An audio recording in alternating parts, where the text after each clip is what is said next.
A casa do Pai, o melhor lugar do mundo. A casa do Pai, o melhor lugar do mundo. Você pode dizer isso? Diga, a casa do Pai, o melhor lugar do mundo. Amém. Quero aplaudir ao Senhor. Você está nela. Você está nesta casa. A casa de Deus. A casa do Pai. Peço para que você abra a tua Bíblia comigo. No livro histórico de Lucas, no capítulo de número 15, versículos 11, nós vamos ler até o 18. Lucas 15, versículos 11 ao 18. Você vai aí perceber que nós vamos dar uma certa continuação àquilo que Deus já começou a falar conosco na quinta-feira próxima passada.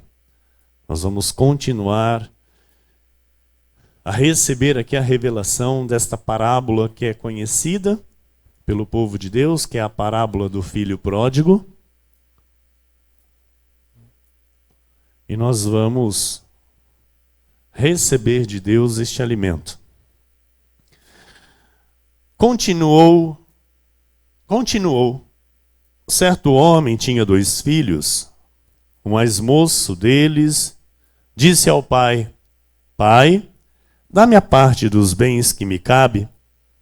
E ele lhes repartiu os haveres. Passados não muitos dias, o filho mais moço, ajuntando tudo o que era seu, partiu para uma terra distante e lá dissipou todos os seus bens, vivendo dissolutamente. Depois de ter consumido tudo, sobreveio àquele país uma grande fome e ele começou a passar necessidade.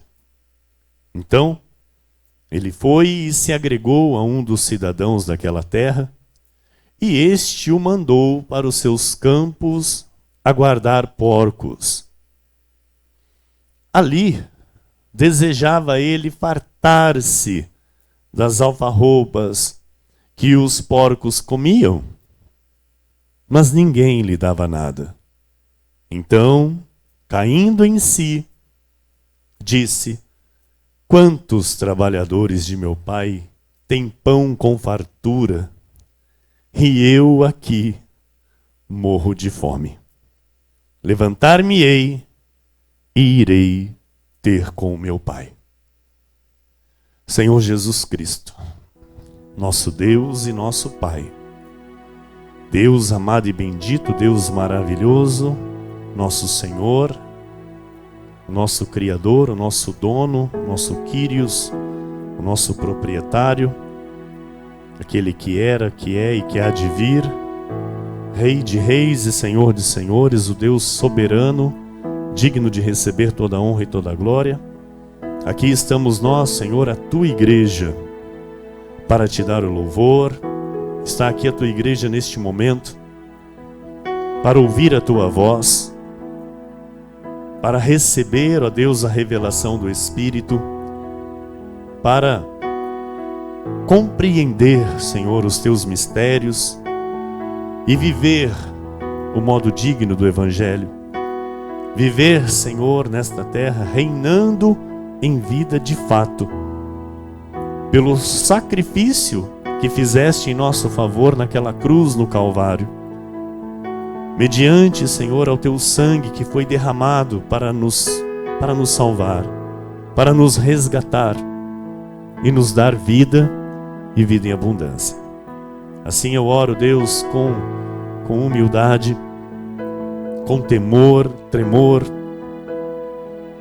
e total submissão, Senhor, ao teu Espírito, pedindo, Deus, para que o Senhor use a minha vida, para que eu seja, Senhor, nas tuas mãos o instrumento de valor para edificar a tua igreja, para trazer, Senhor, ao teu povo aquilo que o Senhor quer falar. Eu lhe peço, Deus, que tudo aquilo que o Senhor de antemão determinou para esta noite, para as nossas vidas, se cumpra por completo, para louvor, honra e glória do teu santo nome. Amém. E todos que oraram comigo, digam amém, amém. E a Jesus toda a glória. Aleluia. Obrigado, meu amado filho, querido ministro Vinícius, minha amada esposa, querida pastora Daniele. Muito obrigado. Meus irmãos amados, igreja preciosa de Jesus Cristo nesta terra, povo de propriedade exclusiva do Deus vivo, homens e mulheres, salvos e salvos para sempre, santos preciosos, reino de sacerdotes, nação santa, povo escolhido para reinar em vida, aqueles que têm os seus nomes inscritos no livro da vida, de onde ninguém irá tirar ou apagar. Nós começamos na quinta-feira,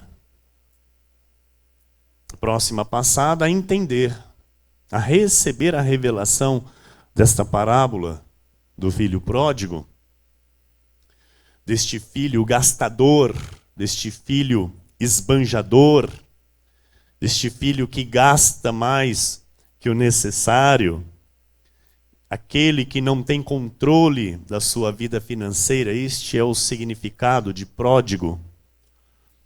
E nós vimos aqui uma lição do amor de Deus para com o fracasso do homem.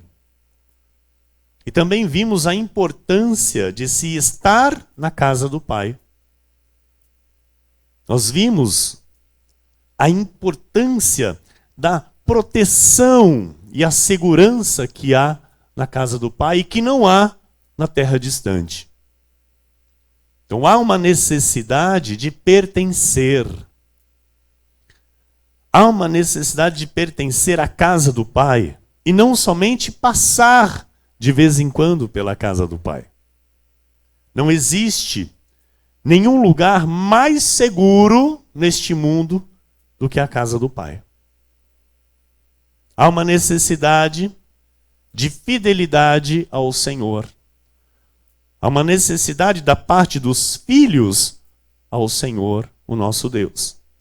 Em Deuteronômio 32, versículo 47, pastora, não é esse versículo, é 47, pastora. Deuteronômio, por favor, abra a tua Bíblia comigo, por gentileza. Deuteronômio 32, versículo 47, diz a palavra do nosso Deus. Porque esta palavra não é para vós outros coisa vã, antes é a vossa vida. E por esta mesma palavra prolongareis os dias na terra, a qual, passando o Jordão, ides para possuir. Então, esta palavra não é para nós coisa vã. Antes é a nossa vida. Em Romanos 12, versículo 2, o apóstolo Paulo ele diz assim: e não vos conformeis com este século. Então, eu não posso me conformar com os pensamentos do mundo. Eu não posso me conformar, amados, com os pensamentos que vão contra os fundamentos de Deus. Porque nós entendemos muito bem que o anticristo, o inimigo de nossas almas, o que ele faz? Ele faz de tudo para que o crente em Jesus não creia nesta palavra e não viva por ela. E Paulo diz: não vos conformeis com isso. Não vos conformeis com este século, mas transformai-vos pela renovação da vossa mente. Então está aqui, ó. A minha mente, os meus pensamentos precisam ser alimentados pela verdade. Por quê, pastor? Para que eu experimente qual seja a boa, agradável e perfeita vontade de Deus. Se eu não for transformado através da renovação da mente, jamais eu experimentarei esta boa, agradável e perfeita vontade. A igreja está entendendo?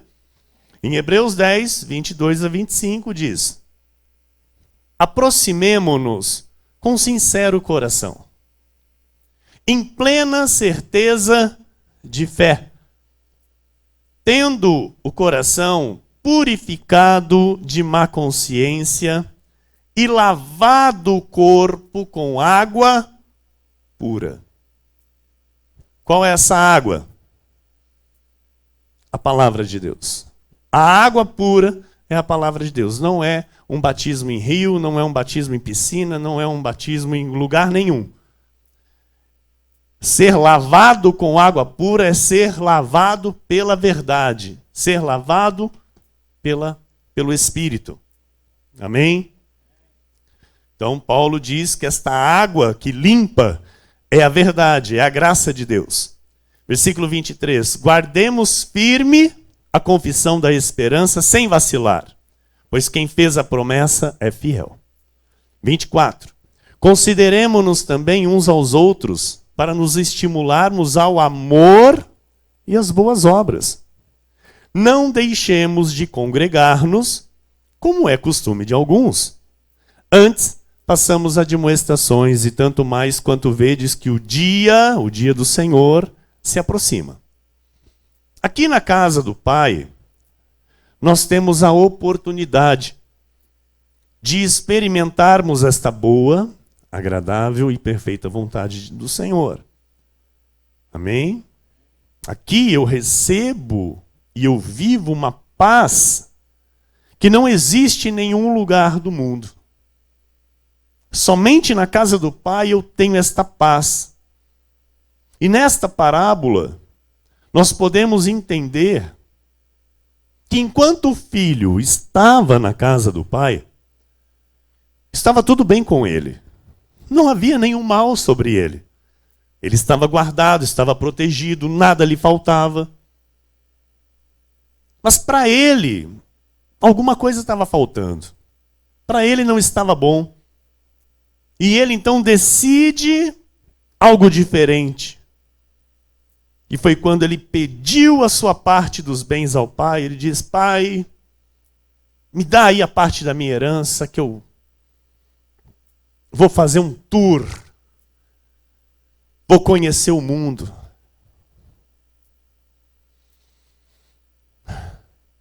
Ajuntou tudo e partiu para uma terra distante. Foi aí, nesse momento, que se deu início o seu fracasso. Esse moço, ele rompeu uma estrutura que foi Deus quem criou. Ele deixou a casa dos pais, ele pediu antecipadamente a parte da herança, a qual ela só é abençoada por Deus depois da morte do testador. E assim, amado, é na vida da igreja. Deus instituiu a igreja e o desejo de Deus é que os seus filhos pertençam à igreja. Porque nós fomos criados para pertencer. Então, eu pertenço a uma família, amém? E eu pertenço a uma família espiritual. Então, eu tenho uma família de sangue e tenho uma família espiritual. Então, eu pertenço a um lugar. Eu pertenço a uma igreja. Eu tenho raízes. Amém? Então, sermos membros de uma congregação onde Deus assiste. Essa é a vontade do Pai. Porque o Senhor não assiste fora da congregação, o Senhor assiste na congregação. Reunidos, nós formamos aqui o quê? O corpo de Cristo. A igreja de Jesus, onde Ele se manifesta com a tua fidelidade. O Salmos 82:1 diz: Deus assiste aonde? Ali na esquina. Ele assiste aonde? Na congregação divina. No meio dos deuses. Estabelece o seu julgamento. O Salmo 89, versículo 5. Celebram os céus as tuas maravilhas, ó Senhor, E na Assembleia dos Santos, onde é a Assembleia dos Santos? A igreja. A tua fidelidade. O Salmo 35, versículo 18. Dar-te-ei graças na grande congregação. Louvar-te-ei no meio da multidão poderosa. Amado, você faz parte de uma multidão poderosa, amado. Você pode até achar que você não é, mas você é, porque Deus te vê assim. Amém? E aqui, nós somos parte desta congregação, desta grande congregação. Podemos ser poucos aqui, mas fazemos parte da grande congregação que adora o Senhor em espírito e em verdade nesta terra. Então, no convívio da casa do Pai, eu sou uma chama acesa e forte. E longe da casa do Pai, eu viro fumaça. Longe da casa do Pai, amado, eu viro cinza. A chama, ela não tem como ser alimentada, ela apaga. Não há meio termo. Ou nós vivemos a palavra, ou nós viramos cinzas. Ou nós andamos pelo curso da palavra, ou andamos pelo curso do mundo. A igreja ela é o alicerce da nossa vida. E o que é contra isso não é filho de Deus. Quem é contra esta verdade, amado, de que Deus estabeleceu a igreja e que nós temos que pertencer a uma igreja, quem é contra isso não é filho de Deus. É filho da perdição, é filho do diabo. Porque Jesus diz que as suas ovelhas ouvem a sua voz e o seguem. Nós estamos vivendo o que Deus constituiu. E eu estou aqui a lhe ensinar. Em João 15, versículo 5, o Senhor disse assim: eu sou a videira, vós os ramos. Quem permanece em mim e eu nele, esse dá muito fruto. Aleluia. Aleluia. Esse dá muito fruto, amado. Porque sem mim nada podeis fazer. Sem mim nada podeis fazer. Olha, não há como estar na videira fora da igreja. Afastado da congregação. É impossível. Em João 14,16, respondeu-lhe Jesus: eu sou o caminho e a verdade e a vida. Está muito grave meu microfone, meu amado ministro? Ou está certo? Por favor, dá um suporte aí. Respondeu-lhe Jesus: eu sou o caminho e a verdade e a vida. Ninguém vem ao Pai senão por mim. É Jesus o caminho. E a igreja é a noiva de Jesus. A igreja é a noiva amada. Em João 10,10 diz: o ladrão vem somente para quê? Roubar, matar e destruir. Quem é o ladrão? É o diabo. E tem gente que não acredita nisso. Tem gente que pensa que ficar fora da igreja não vai ter problema com o diabo. Tem muito filho de Deus aí fora, amados, se arriscando. Tem muito desigrejado. São mais de 15 milhões de crentes afastados das igrejas. Brincando com fogo. Estão brincando com fogo, porque dentro da casa do Pai eu tenho proteção. Fora, eu não tenho. Eu não tenho proteção fora. Eu tenho proteção dentro da casa. O ladrão vem somente para roubar, matar e destruir. Eu vim para que tenham vida e a tenham em abundância. Aleluia.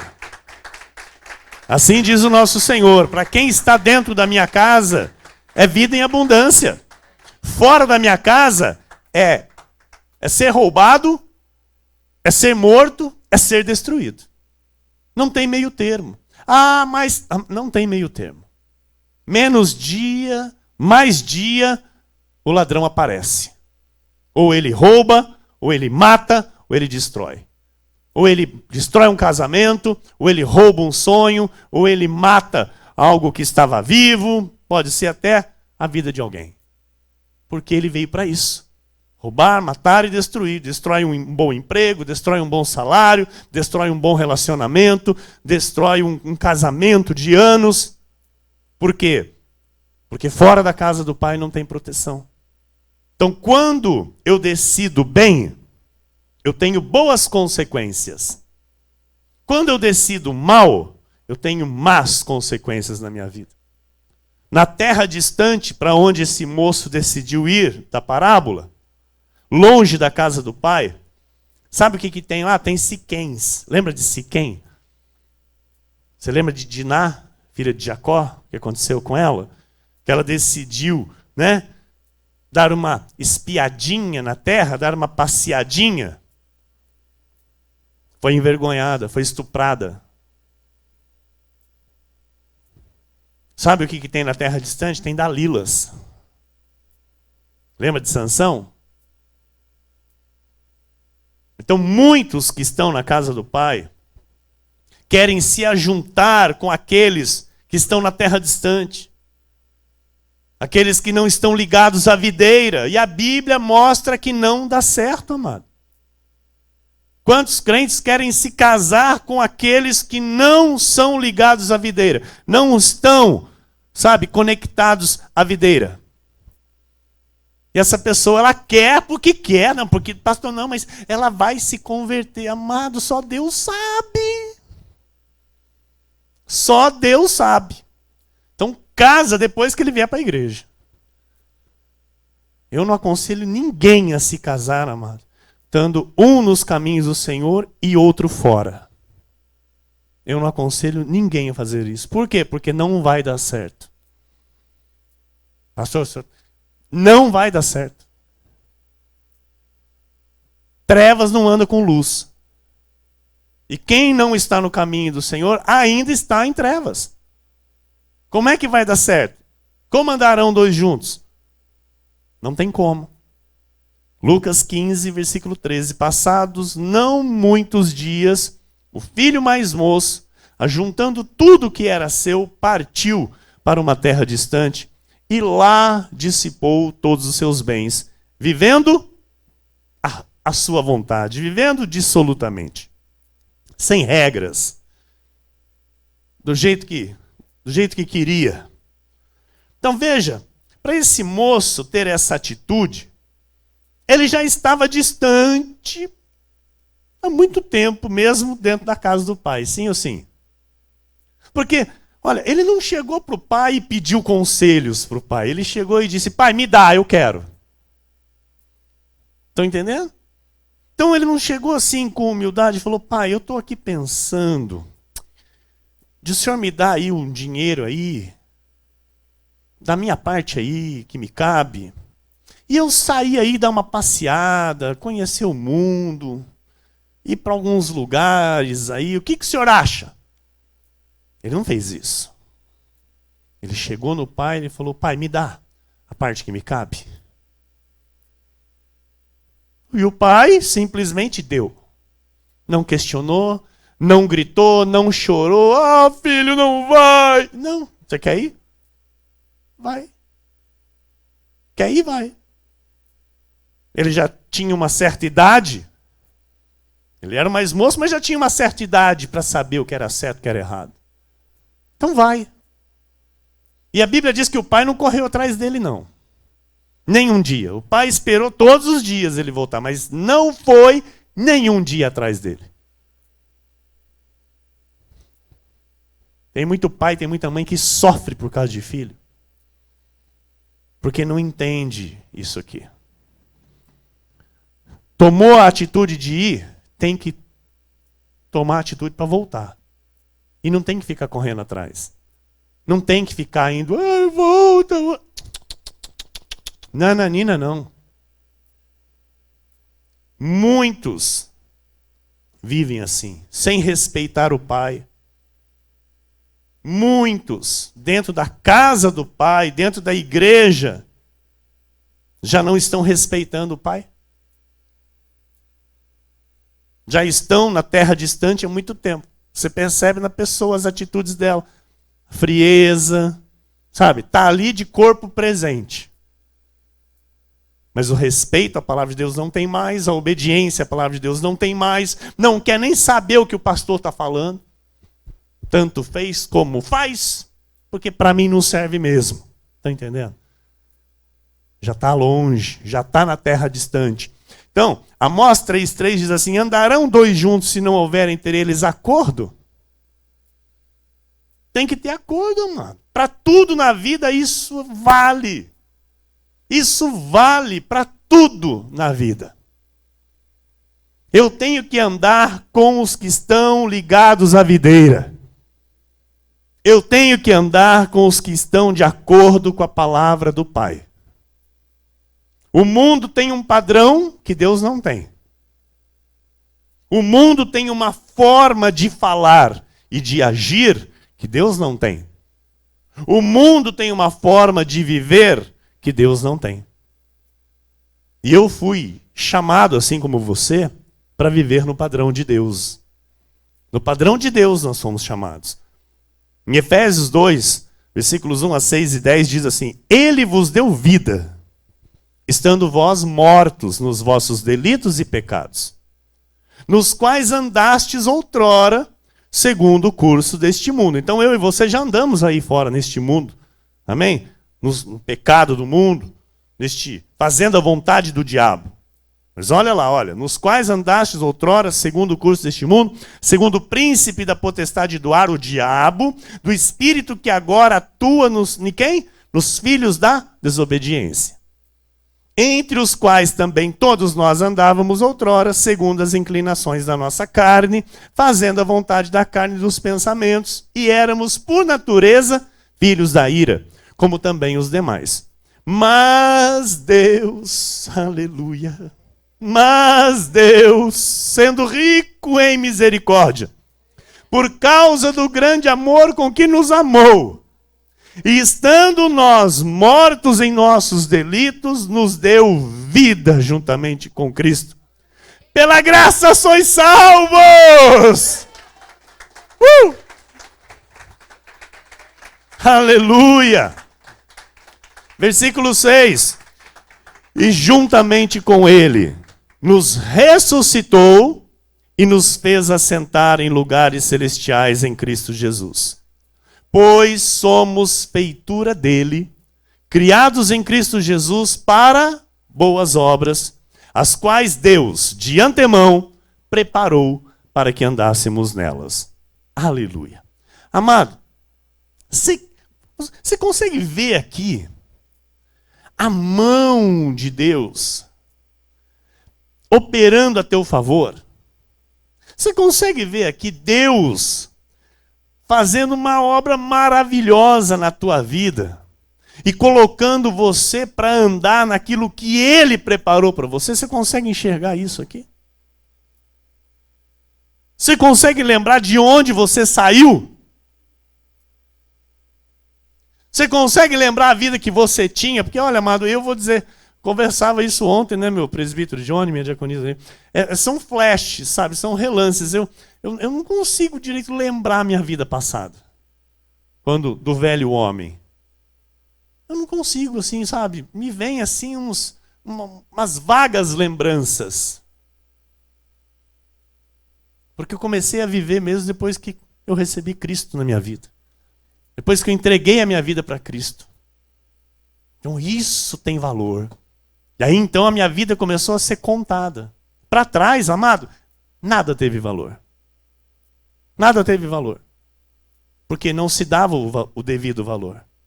Porque só Cristo nos ensina o que é que tem realmente valor. E aí então nós passamos a dar o devido valor.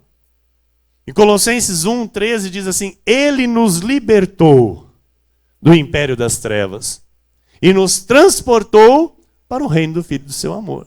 Então todos nós estávamos lá, neste reino, neste império das trevas. Nós estávamos lá e Ele nos transportou. Ele nos buscou. Então veja, esse moço, que ele tinha tudo na casa do Pai, amado, e ele terminou em um chiqueiro, desejando comer a comida dos porcos. Em Lucas 15, versículo 17, diz assim: Então, caindo em si, aleluia, caindo em si, olha, esse moço, ele teve uma hora que ele acordou. Teve uma hora que ele falou: puxa, o que eu estou fazendo? Estou fazendo errado. Não estou certo. Eu preciso acertar essa minha condição de vida. Eu preciso mudar. E ele disse: quantos trabalhadores de meu pai têm pão com fartura? Aleluia, amado. Aleluia. Quantos trabalhadores de meu pai têm pão com fartura? E eu aqui morro de fome, que sou filho.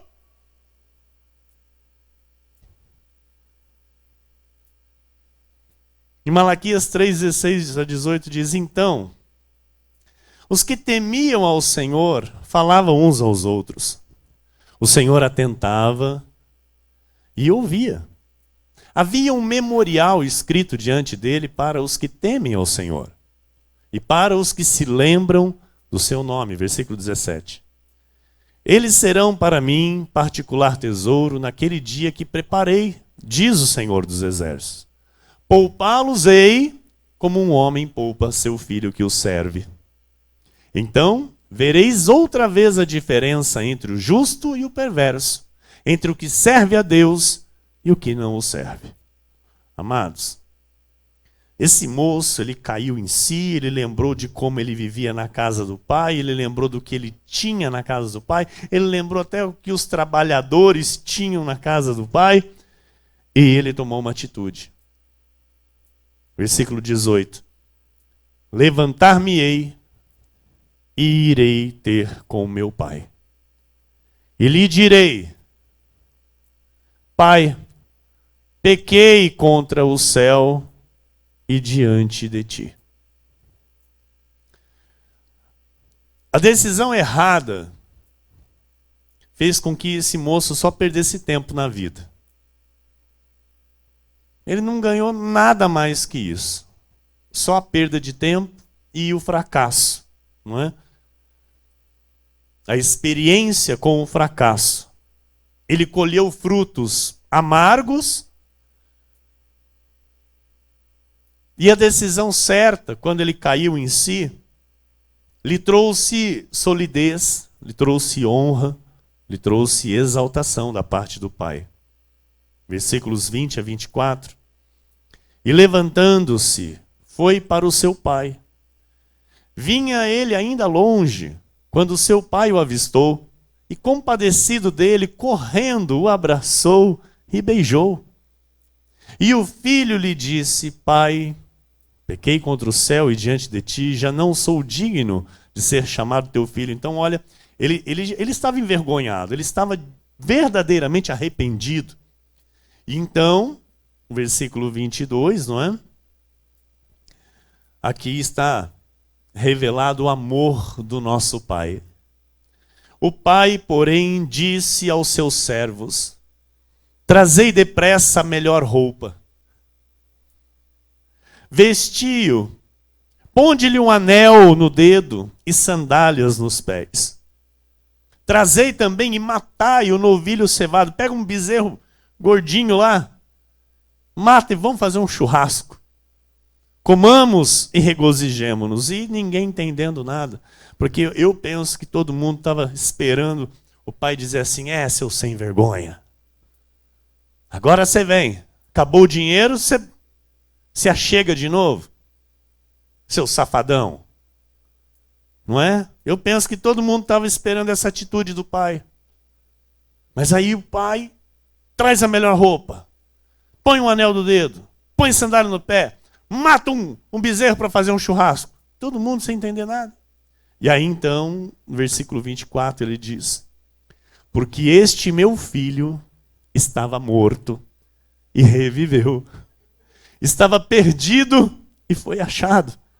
E começaram a regozijar-se. Aí entenderam, amado. E aí começaram a regozijar-se. É o amor do nosso Pai por mim e por você. É o amor do nosso Pai por aqueles que estão na terra distante, que o Senhor está esperando que voltem para casa. Aqueles que um dia estiveram na igreja, amado. Aqueles que conhecem a casa do Pai.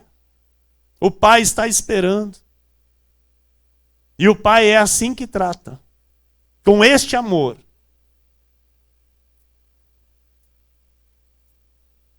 E na esperança, quando a nossa esperança ela é colocada em Deus, ouça, Ela não é adiada. Quando a nossa esperança é colocada em Deus, tudo acontece na hora certa. Porque em Provérbios 13:12 está escrito assim: a esperança que se adia faz adoecer o coração. Mas adoece o coração de quem? De quem está na terra distante. Quem está na terra distante, adoece o coração, se abate, fica triste. Mas o desejo cumprido é a árvore de vida. E na casa do Pai há o tempo determinado para todas as coisas na minha e na tua vida. Receba isso. Na casa do Pai há o tempo determinado por Ele para todas as coisas na minha e na tua vida. E a nossa esperança não será adiada.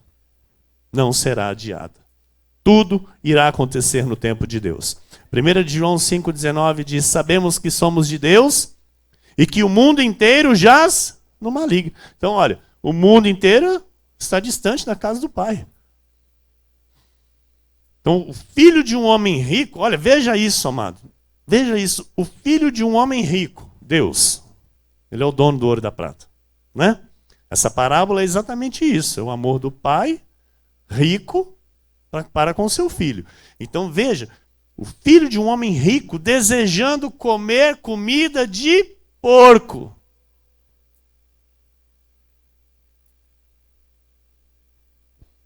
Tem noção? Deus os tirou deste mundo. Deus os tirou deste chiqueiro e nos colocou na sua casa, onde nada nos falta. Em 2 de Crônicas 16, versículo 9, porque quanto ao Senhor, os seus olhos passam por toda a terra, para mostrar-se forte para com aqueles cujo coração é totalmente dele. Nisto procedeste loucamente, por isso, desde agora haverá guerras contra ti. Então, o Senhor, o nosso Deus, ele passa com os seus olhos por toda a terra para se mostrar forte para com quem? Com aqueles cujo coração é totalmente dele. Os que estão, de fato, na sua casa, não nos que estão na terra distante. Então, colocar a vida sobre a areia, a chuva derruba. Deus conhece os corações e Ele sabe os que, de fato, o coração são totalmente dele. Deus confia nestes. E é assim, amado, que eu tenho pedido ao Senhor. Eu tenho pedido ao Senhor para que Ele me dê discernimento de espírito, para que eu confie de fato em quem eu deva confiar. Porque até hoje, as minhas maiores frustrações foram ter confiado em quem eu não devia ter confiado. As minhas maiores decepções. Ter achado que eu podia ter dado voto de confiança e eu não devia ter dado. E isso não tem mais como consertar. E é por isso que hoje eu peço ao Senhor que Ele me dê discernimento de espírito, para eu enxergar, amado, não o exterior, mas o que está dentro, assim como Ele vê, assim como Ele enxerga. Porque João 6,70 diz assim: replicou-lhes Jesus: não vos escolhi eu em número de 12? Contudo, um de vós é diabo.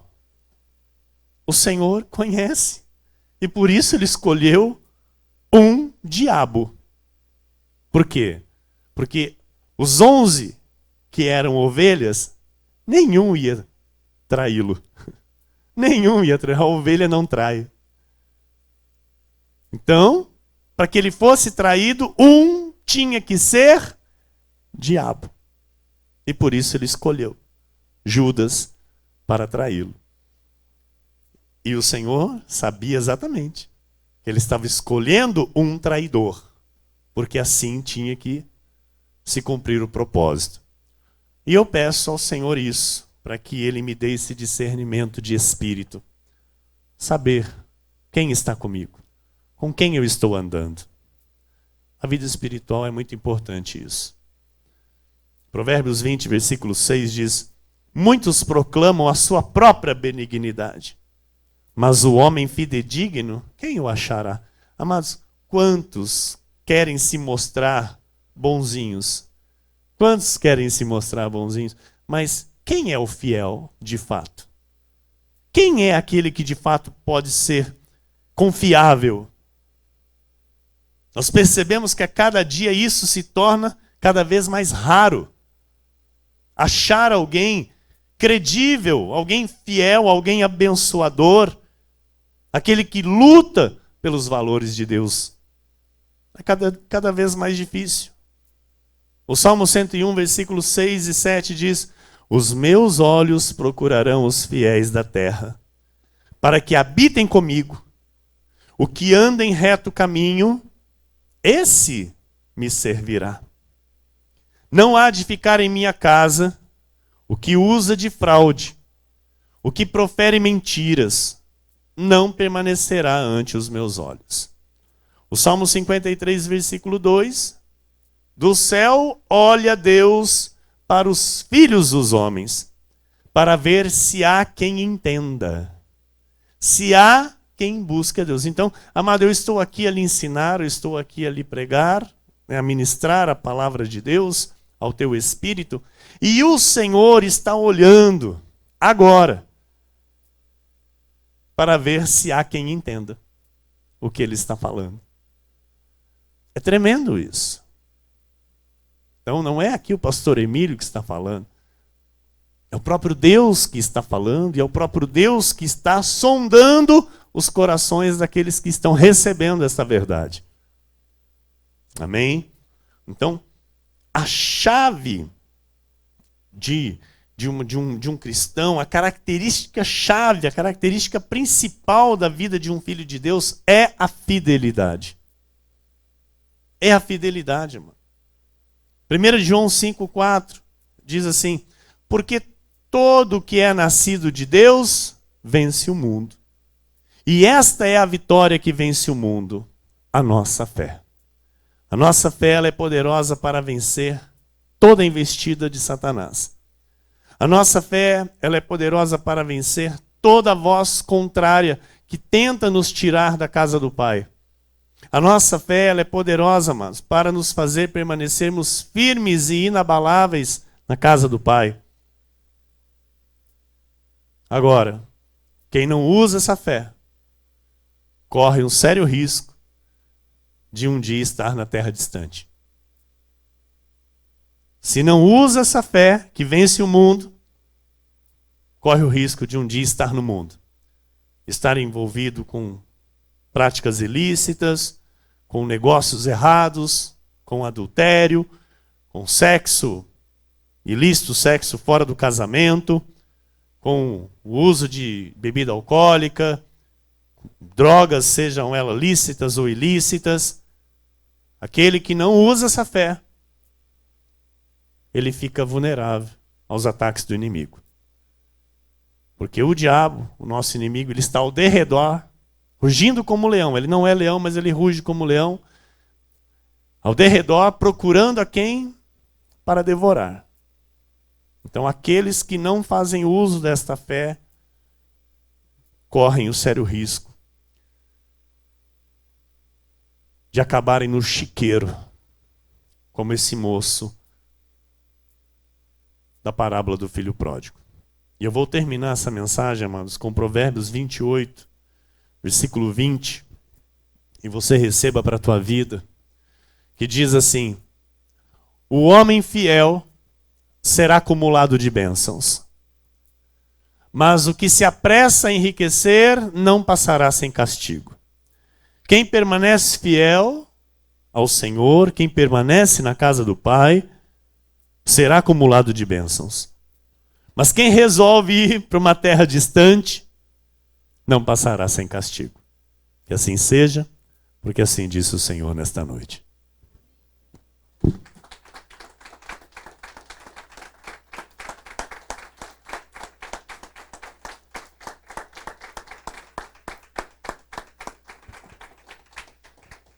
Senhor Jesus Cristo, Deus amado e bendito, nosso Deus e nosso Pai. Senhor, a Tua palavra foi semeada, a boa semente foi semeada e eu creio que ela caiu em terra boa. Eu creio que ela encontrou, Senhor, o seu lugar, o lugar que o Senhor mesmo determinou para que ela caísse e desse o seu fruto.